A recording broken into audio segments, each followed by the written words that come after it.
যে বাংলা ছবিতে কেন আসবো হিন্দি তামিল তেলেগু থাকতে, ওই মানুষটাকে দেখে মনে হয় হ্যাঁ ওই জায়গাটা তো অ্যাচিভ করতে হবে। আমার তো মনে হতেই পারে তোমার গালে একটা চুমু খাবো হঠাৎ করে, এটা অন্ধকার রাস্তা, যেই চুমু খেতে গালে চুমুতে তো কোনো প্রবলেম নেই। এই যতগুলোর এই নাম নিল এগুলোকে শুধু টুকটুক টুকটুক করে ফলো করে এর থেকে এইটা এর থেকে এইটা এর থেকে এইটা নেওয়ার চেষ্টা করে, এতে ঘুলে মেলে কিছু একটা বানানোর চেষ্টা করে।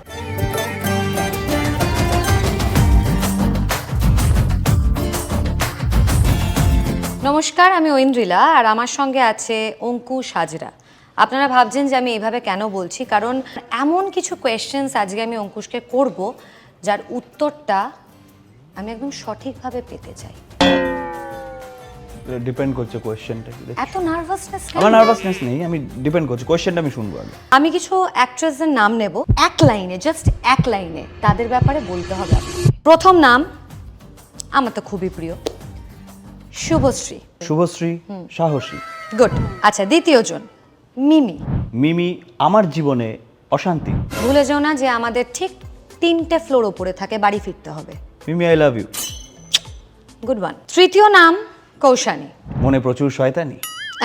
কেন? দুষ্টু মিষ্টি মেয়ে। তুই কিন্তু মনে রাখিস, সেটা বলেছে যে মনে প্রচুর শয়তানি।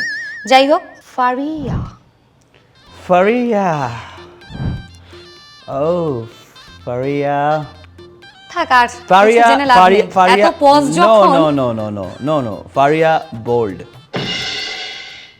আচ্ছা, বোল্ড। ওকে। লাস্ট নাম না, যেটা ভাবছো সেটা নয়, সেটা বাদ দিয়ে দিস। ঐন্দ্রিলা। ঐন্দ্রিলা জটিল। ওটা সত্যি কথা বলতে বলিনি। অঙ্কুশ নিজের প্রোডাকশন হাউস কেন খুললো? কাজ পাবে বলে। এটা তো আমি মনে করি, এটা তো আমি মনে করি। না, আমি নতুন নিজের প্রোডাকশন হাউস খুলেছি, তার কারণ হচ্ছে যে আমি নিজের মতো করে যাতে সিনেমা করতে পারি এবং নিজের মতো করে গল্প বলতে পারি, যাতে সবাই এসে যাতে সেটাকে বাধা না দেয় যে না তুমি এটা করবে না, তুমি এটা করবে না, একটু নিজের মতো করে যাতে গল্প বলতে পারি। আর কিছু না, শুধু এটাই।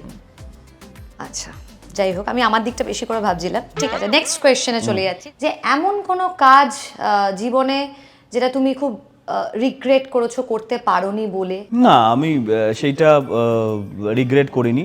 বাংলা ছবি প্রথমে আমাকে অফার করা হয়েছিল, আমার প্রচণ্ড ইচ্ছা ছিল এই ছবিটা করার। তারপরে হঠাৎ করে দেখলাম আমাকে না জানিয়ে ওই ছবিটাতে আমি নেই, অন্য কারা করছে। সেটা কি নাম বলা যাবে? না, নাম বলা যাবে না, কারণ আছে।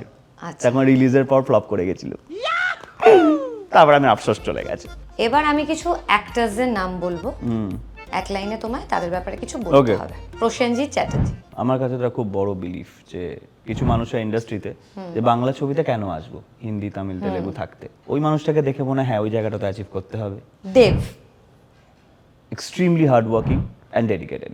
Jeet. So he is my mentor and অনেক কিছু শিখেছি, আজও শিখি। ইয়াশ। আসলে একটার কথাই মনে পড়ে, handsome. Bonny. Bon is a darling, is a sweetheart. Abir Chatterjee. Dialogue তোমার সন্টু মোনা, আমার গুলটি মোনা। আর কিছু বলবো? He is my Santu Mona. Santu Mona তো ঠিক আছে, কিন্তু একটা তো লাইন আবিরদার জন্য তোমাকে বলতেই হবে। Is a this cutting edge. এতদিন জানতাম যে শুধু মেয়েরা পাগল, এবার তো আস্তে আস্তে তোমার প্রতি ছেলেরাও দেখো পাগল হয়ে যাচ্ছে। অনির্বাণ ভট্টাচার্য।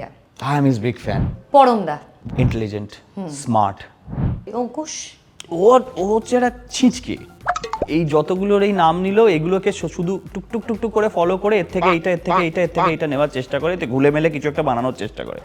ও মালটা মিচকে, আর কিছুই না। দিয়ে না দিয়ে দিয়ে সবথেকে বেশি ইন্টেলিজেন্ট না, সেটা নয়, এটা মিচকে আছে। পলিটিক্স কি জয়েন করবে? জয়েন কোনোদিন করব না, সেটা কোনো একটা কনক্রিট স্টেটমেন্ট দেওয়াটা ভুল হবে, ঠিক আছে?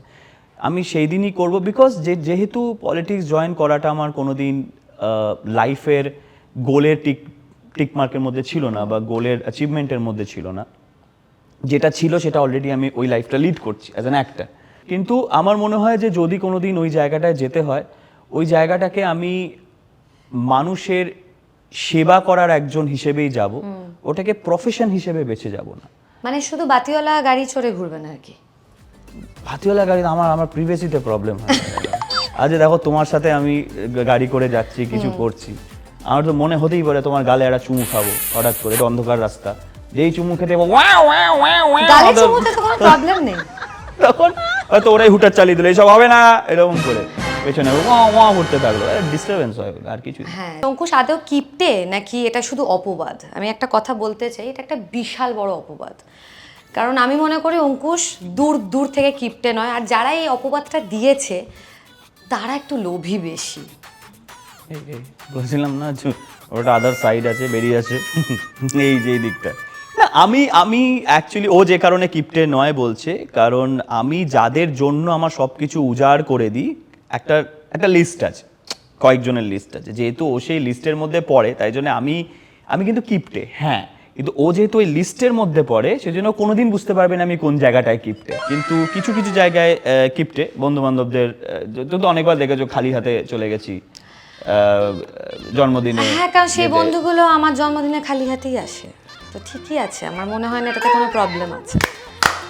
হেডলাইন এটা হেডলাইন যাবে, সুপার।